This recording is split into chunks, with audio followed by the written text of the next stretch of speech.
Shalom saudara-saudara yang kasih dalam Tuhan. Puji Tuhan, selamat bertemu dalam kasih Kristus. Saya yakin dan percaya kita ada dalam berkat Tuhan, kita ada dalam kasih karunia Tuhan. Mari kita siapkan hati kita untuk kita menyembah Tuhan.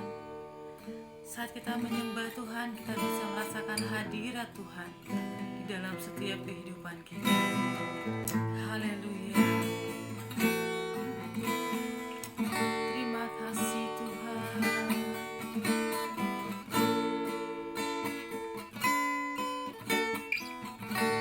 Saat ku menyembahmu,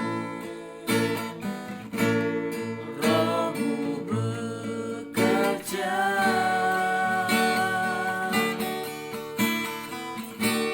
Saat ku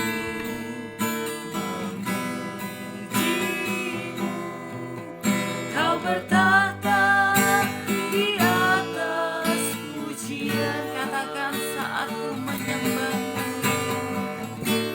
Saat ku menyembahmu, Roh-Mu bekerja. Saat ku memujimu. Saat ku memujimu, Kau bertahta di atas pujian. Ku angkat hatiku, ku pandang kekudusan-Mu. Saat ku sembah, ku pujimu, ku rasakan kehadiran. Mari angkat hati kita. Benar Tuhan, Haleluya. ku pandang kekudusan-Mu. Saat ku sembah, ku pujimu, ku rasakan kehadiran. Kami angkat hati kami. Mari buka hati kita lebih dalam lagi untuk menyembah Tuhan. Ku pandang kekudusan-Mu. Saat ku sembah, ku pujimu, ku rasakan kehadiran-Mu Tuhan.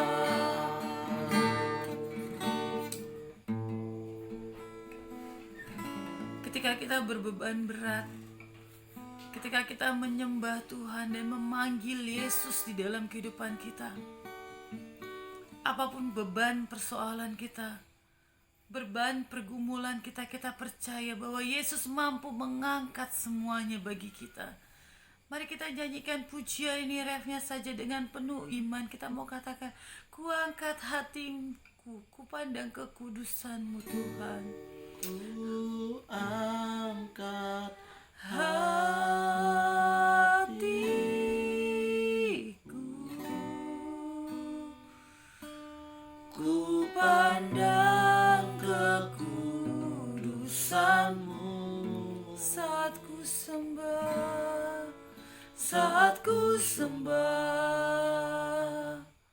ku pujimu, ku rasakan kehadiran-Mu Tuhan.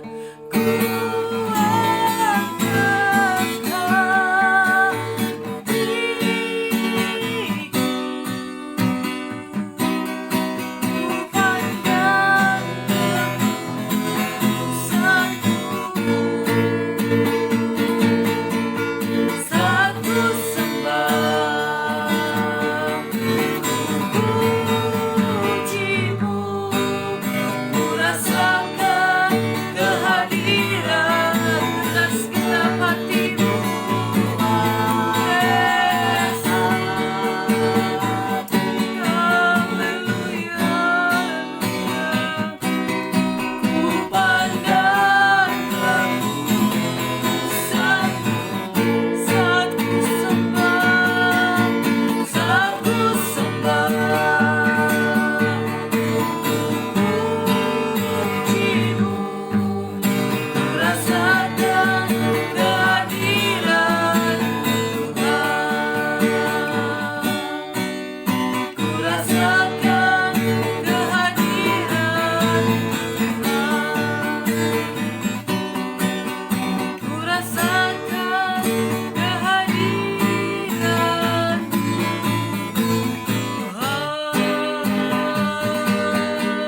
dalam setiap kehidupan kami ya Bapa. Kami mau merasakan kasih Tuhan yang luar biasa mengalir atas setiap kami ya Bapa. Hari ini kami bersuka cita. Hari ini kami diberkati Tuhan. Hari ini kami dipulihkan Tuhan. Karena Tuhan hadir di dalam kehidupan kami ya Bapa. Kami sungguh bahagia karena kami memiliki Allah yang luar biasa. Yesus yang dahsyat di dalam kehidupan kami. Yang tidak pernah meninggalkan kami. Bahkan tidak pernah membiarkan kami seorang diri ya Bapa. Tuhan Yesus, hari ini kami mau menyenangkan Tuhan. Kami mau menaikkan pujian kami, tanda kami bersuka cita. Karena perbuatan Tuhan yang ajaib dalam kehidupan kami. Terima kasih Tuhan Yesus. Dalam nama Tuhan Yesus, Allah kami yang hidup, kami sudah berdoa. Haleluya. Amin. Saya yakin dan percaya ketika hidup kita penuh sukacita dalam Tuhan, ketika kita hidup penuh ucapan syukur dalam Tuhan, ada kebahagiaan tersendiri yang Tuhan lakukan dalam kehidupan kita. Kita mau rasakan kasih Tuhan yang seperti sungai di dalam kehidupan kita. Haleluya. Kasihnya selalu mengalir dan baru setiap hari.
Kehidupan kita.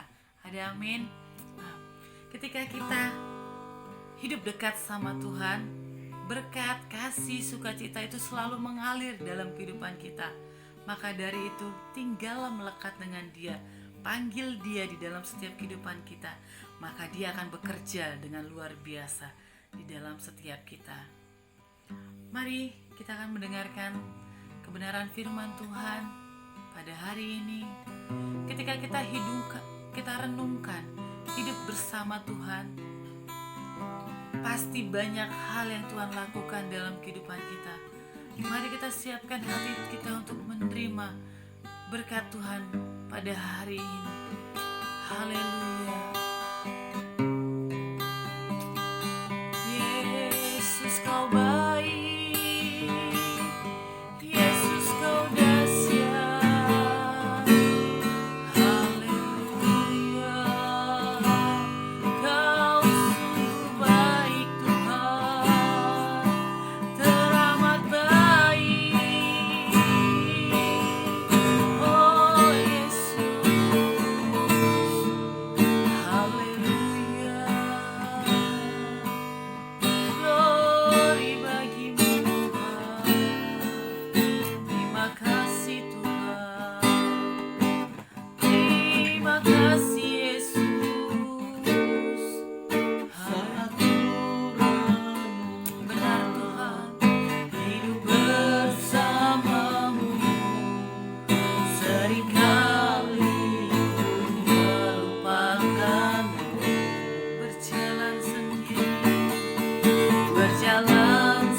hidup bersamamu. Seringkali ku melupakanmu. Ku berjalan sendiri, seakan ku mampu lalui tanpa kekuatanmu. Semakin berat bebanku ini, semakin ku menjauh darimu. Namun ada cinta, namun ada cinta yang tak pernah berlalu. Cinta yang ku dapat darimu, yes. Tak teruji lalui bentangan sang waktu. Kau mati bagiku, berkorban untuk diri. Namun ada cinta yang tak pernah berlalu. Cinta yang ku dapat darimu, tak teruji lalui bentangan sang waktu. Kau mati bagiku, berkorban untuk dirimu.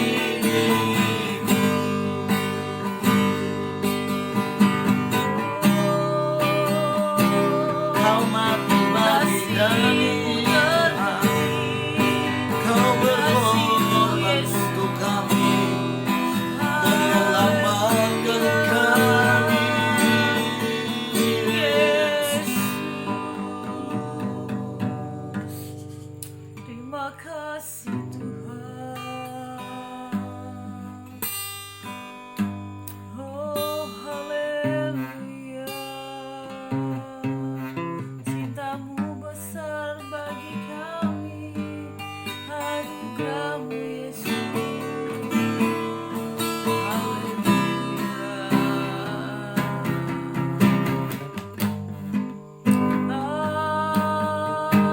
haleluya, Yesus. Kami sembah Kau,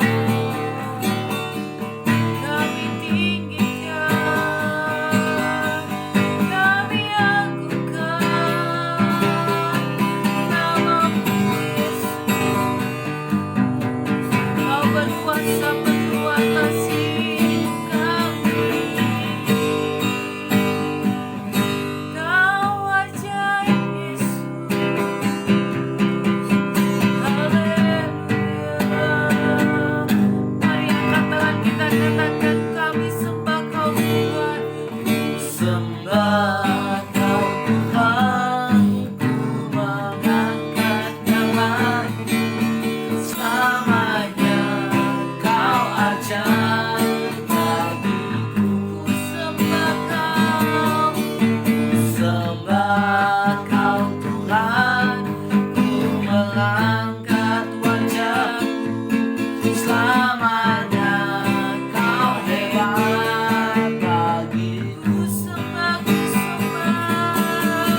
sembah Kau Tuhan, mengangkat tanganku. Selamanya Kau ajaib bagiku. Hanya Kau yang kami sembah. Ku sembah Kau Tuhan, ku mengangkat wajahmu. Selamanya Kau hebat bagiku. Selamanya Kau hebat bagiku. Selamanya Kau dahsyat. Selamanya Kau dahsyat bagiku. Selamanya Kau ajaib. Selamanya Kau ajaib bagiku.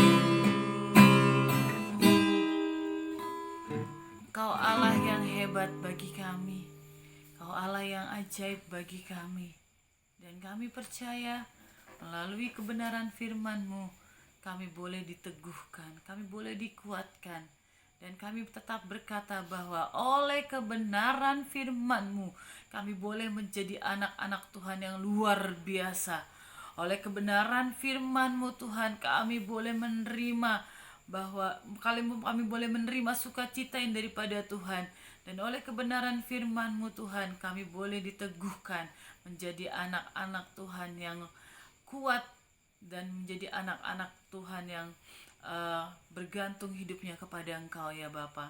Terima kasih Tuhan, kami siap mendengarkan kebenaran firman-Mu. Memberkati hamba-Mu Bapak Pendeta Sakaria Misraetino. Engkau berkati mulut bibirnya Tuhan, biar apa yang setiap dia perkatakan itu berasal daripada Engkau. Dan setiap kami yang mendengar, kami boleh diberkati, bahkan kami boleh menerima kemenangan demi kemenangan di dalam kebenaran firman-Mu Tuhan. Dan kami percaya ketika kami mendengarkan kebenaran firman-Mu hari ini, kami mendapat terobosan baru di dalam Yesus. Terima kasih Bapa, di dalam nama Tuhan Yesus kami sudah berdoa dan mengucap syukur. Haleluya. Amin.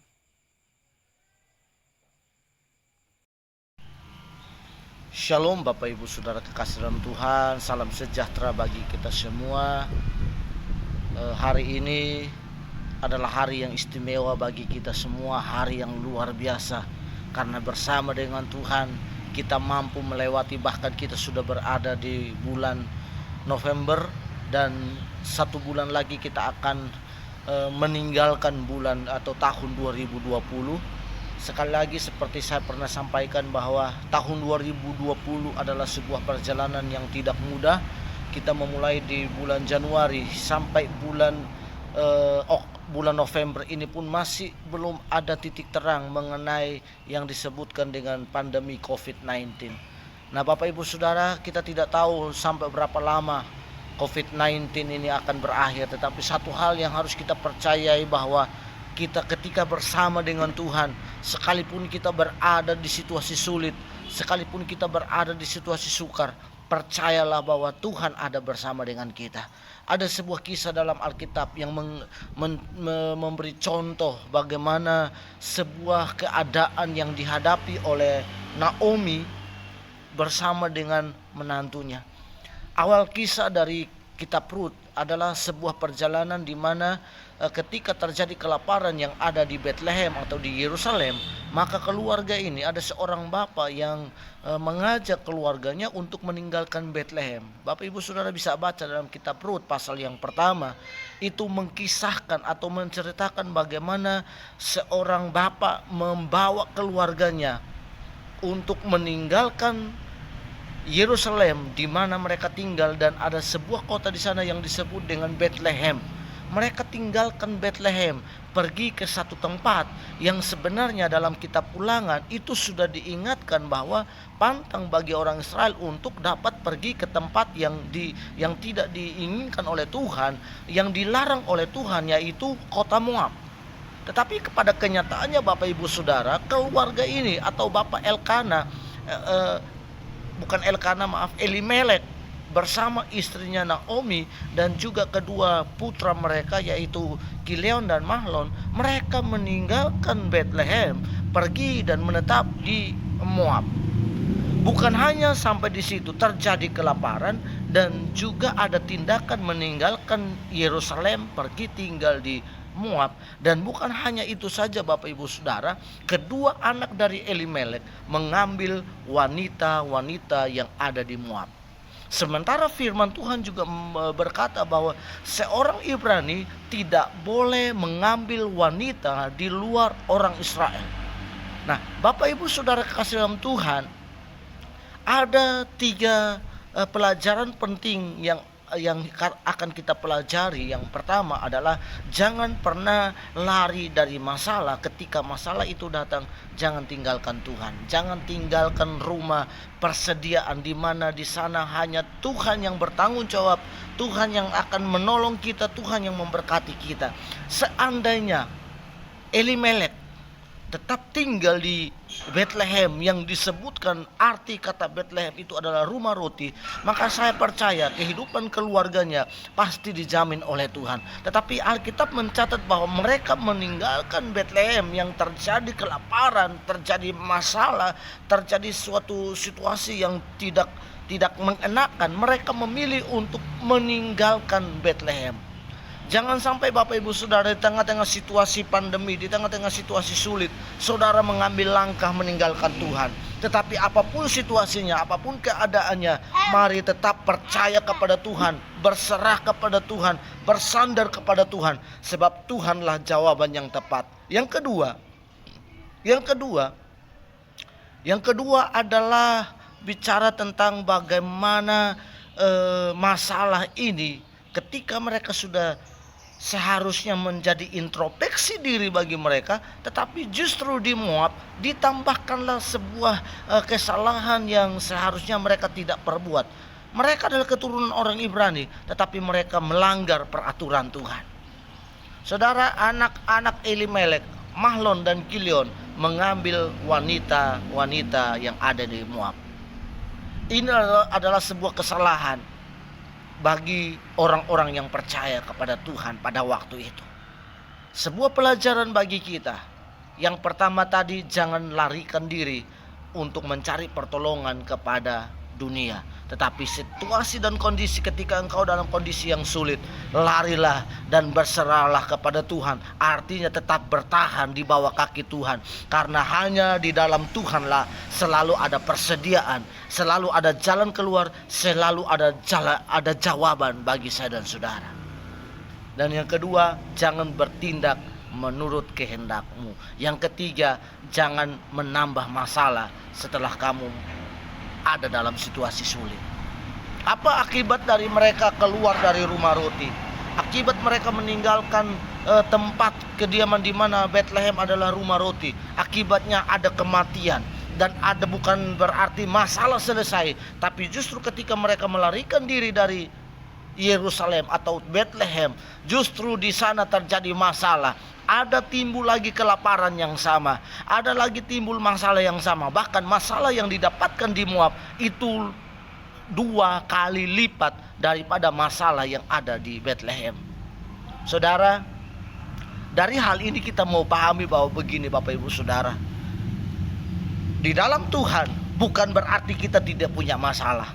Di dalam Yesus bukan berarti kita bebas tantangan, kita beban berat kita nggak ada. Yesus sendiri berkata, marilah kepadaku semua yang letih lesu dan yang berbeban berat. Artinya Yesus pun tahu bahwa manusia selagi ada di dalam dunia ini pasti memiliki beban berat, pasti punya pergumulan. Tetapi yang menjadi poin penting, jangan lari dari masalah. Dan jangan berupaya untuk dapat menyelesaikan masalahmu dengan engkau mencari pertolongan di luar Tuhan. Elimelek, Naomi, Mahlon dan Kilion, mereka mencari pertolongan di Moab. Tetapi justru ketika ada di Moab, bukan kebaikan yang mereka peroleh, tetapi justru keburukan yang terjadi. Dan akibatnya ada kematian di sana. Elimelek mengalami kematian. Memang secara lahiriah mungkin kalau kita bisa berkata, oh waktunya dia dipanggil oleh Tuhan. Tetapi dari pelajaran ini Bapak Ibu Saudara, justru di Moab ada kematian. Bukan hanya Elimelek yang mengalami kematian, tapi Kilion dan Mahlon juga menjelang 10 tahun kemudian mereka juga mengalami kematian. Dan meninggalkan 3 orang wanita, yaitu Naomi, Orpa, dan Ruth. Nah Bapak Ibu Saudara kekasih dalam Tuhan, bukan hanya masalah kematian yang dialami oleh keluarga ini, tetapi ada penderitaan berkepanjangan yang dialami oleh keluarga ini. Syukur kepada Tuhan ketika dalam situasi dan kondisi yang demikian, Ruth dan Naomi atau Naomi tepatnya menyadari betapa buruknya keadaannya tetap tinggal di Moab. Sehingga ketika dia sudah sadar bahwa ketika kita keluar dari tangan Tuhan, kita keluar dari rumah roti yang adalah tempat persediaan Tuhan, maka tidak ada sesuatu pun yang kita akan dapatkan di sana. Ingat, dunia kelihatannya baik, dunia kelihatannya memberikan rasa aman, tetapi rasa aman yang dunia berikan itu sifatnya sementara, Bapak Ibu Saudara. Tetapi apa yang Tuhan beri kepada kita, walaupun kelihatannya nggak enak, walaupun kelihatannya mustahil, tetapi bagi Tuhan, ketika kita tetap bertahan bersama dengan Tuhan, pasti ada jalan keluar bagi setiap kita. Naomi menyadari, dan ketika dia sadar, dia kembali pulang ke Bethlehem. Arti kembali, ketika dia berada di titik atau berada di situasi yang pelik, situasi masalah yang sudah tidak ada jalan keluar, dia mengambil tindakan untuk kembali ke Bethlehem. Artinya dia bertobat dan dia sadar bahwa di rumah atau di Bethlehem, di sana ada Allah yang hidup, yang sanggup untuk memelihara hidupnya. Mari Bapak Ibu Saudara, melalui renungan ini, melalui kebenaran firman Tuhan ini, kita sadari bahwa jangan pernah mencari jalan keluar di luar Tuhan. Sebab jalan keluar yang terbaik, jawaban yang terbaik hanya ada di dalam Tuhan Yesus Kristus. Oleh karena itu, dari pelajaran kitab Rut ini, perjalanan keluarga ini menjadi pelajaran bagi kita bahwa ketika ada dalam masalah, jangan tinggalkan Tuhan. Sebab di luar Tuhan, kita tidak akan pernah mendapatkan hal yang lebih baik daripada Tuhan. Tetapi di dalam Tuhan, sekalipun perjalanan, sekalipun ada kesulitan, tetapi ketika kita tetap bertahan, kita tetap berlutut dan berserah kepada Tuhan, maka ada jaminan yang Tuhan sudah jaminkan kepada setiap orang yang percaya kepada Dia. Dikatakan bahwa kalau kita datang kepada Yesus, maka Dia yang akan memberi jalan keluar, Dia yang akan memberi kelegaan, Dia yang akan memberi kepuasan, Dia yang memberi jawaban kepada saya dan saudara. Oleh karena itu, persoalan seberat apapun, datang kepada Tuhan Yesus. Kiranya kebenaran firman Tuhan ini, renungan ini menjadi berkat bagi Bapak Ibu Saudara dimanapun saudara berada. Kalau Bapak Ibu Saudara terberkati dari pelayanan firman Tuhan ini, jangan lupa untuk like dan memberikan subscribe, komen, dan juga share kepada teman-teman yang lain, juga untuk menerima berkat yang sama seperti Bapak Ibu Saudara menerima. Tuhan Yesus kiranya memberkati saudara sekalian dimanapun saudara berada. Mari kita tundukkan kepala, kita mau berdoa. Tuhan Yesus, terima kasih buat kebenaran firman-Mu. Kami percaya firman-Mu ya dan amin. Firman-Mu jadi jawaban. Engkau Yesus Tuhan menjadi sumber segala-galanya dalam hidup kami. Kami terima firman-Mu, tanamkan di hati kami, dan kami siap menjadi pelaku firman-Mu. Di dalam nama Yesus Kristus Tuhan kami berdoa. Haleluya. Amin. Shalom, Tuhan Yesus memberkati.